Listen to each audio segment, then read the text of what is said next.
हा सांगा, तुम्ही हा अपघात पाहिलेला आहे, कसा अपघात झाला, काय झालं?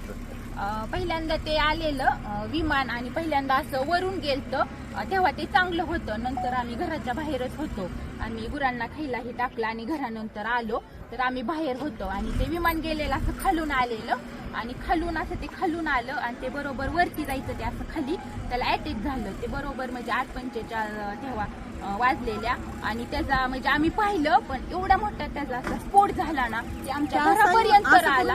असं ते फिरलं आणि खालीच क्रॅक झालं, ते धावपट्टीवर गेलंच नाही, तसं असं जाग्यावर त्याचा स्फोट झाला. आम्ही एवढं घाबरलो, तरी पण म्हणजे ते आले वरून पोलीस ही, मग आम्ही गेलो. 15 मिनिटं थांबले, मग आम्ही घरून तरी पण आम्ही पाणी आणलं, बादलेली पाणी घेऊन आलो, त्यांच्यापाशी पाणी दिलं, भिजवलं आणि ती बॉडी अशी साईडला पडलेली आणि त्यांचं मुंडकं ही पूर्ण म्हणजे साईडला होतं आणि अशी निम्मी बॉडी होती, ती आम्ही पूर्णपणे पाहिलेली बॉडी.